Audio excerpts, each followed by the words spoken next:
2.5 cup of coconut. Tapos 1 cup of sugar. Pero ano lang, 3/4 lang ilalagay ko guys dahil sobrang tamis ang 1 cup. Ito lang ilalagay ko. 1/2 butter or margarine. Ito ang bukayo guys para sa pandikoko. Ayan na guys, ang filling natin sa pandikoko. Ibigay ko muna yung telephone kay Gear guys dahil nandoon siya sa bed at yung telephone nandoon sa computer table niya.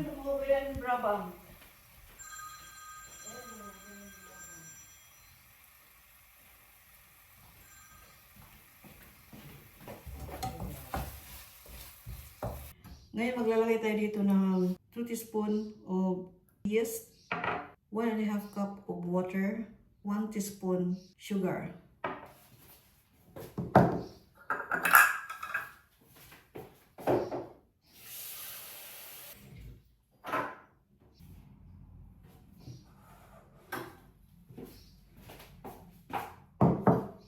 And then yeast and sugar.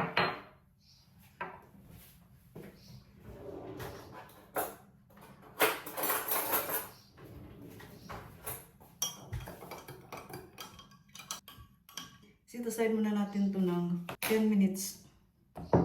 4.5 cup of flour.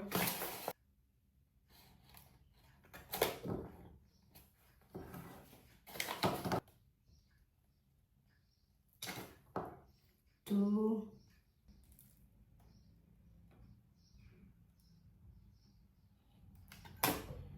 3. 4. Ayan. Lagay ko na dito ang yeast guys. Flour. 1/4 cup of sugar. 1 teaspoon of salt.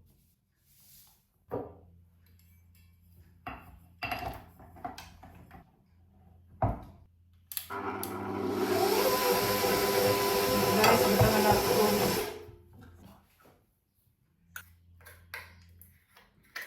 Ayan na guys.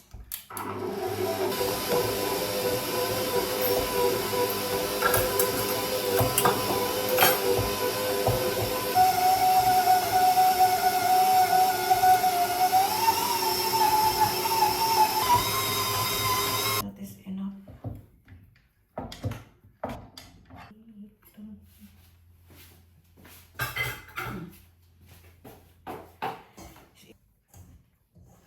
Wala na naman. Madilim ang langit.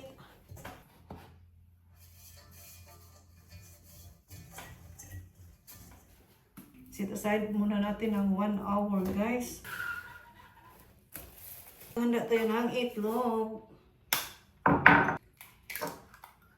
Para ipahid natin sa pandikoko. Mamaya. Tapos na ang dough.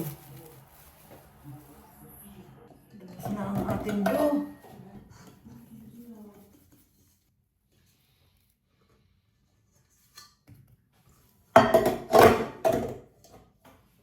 Ayan guys.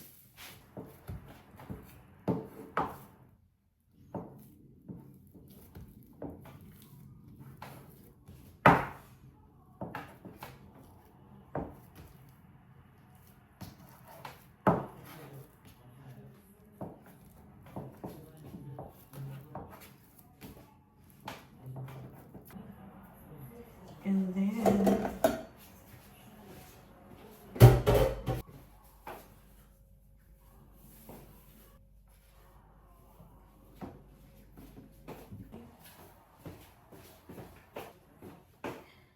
then minutes na guys. Buksan na natin. Ayan. Pwede na natin lagyan ng filling. Lagyan na natin yan ng filling guys.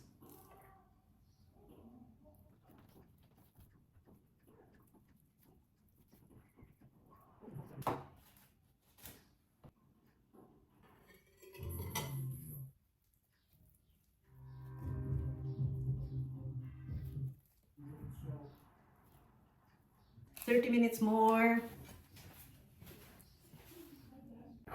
No guys, tapos na ang 30 minutes.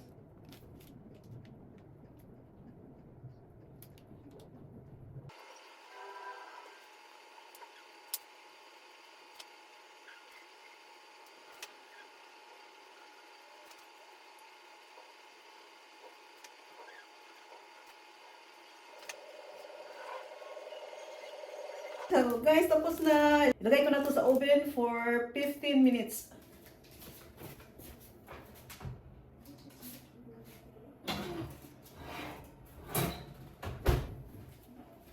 Itong iba, mamaya na naman.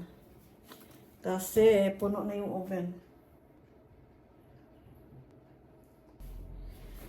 Tapos na yata guys dahil nag-alarm na, alarm clock. Sarap ng kumain ng pandikoko. Wow! Wow, sarap guys. Wow! Wow, sarap guys.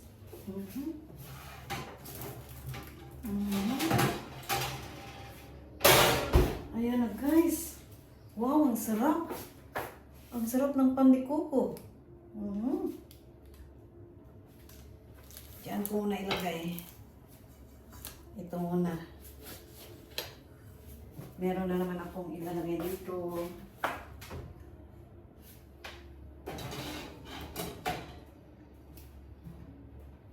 Mm. 15 minutes more.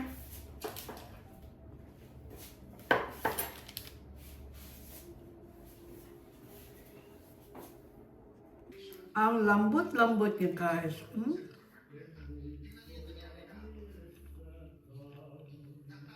Thank you for watching. Bye!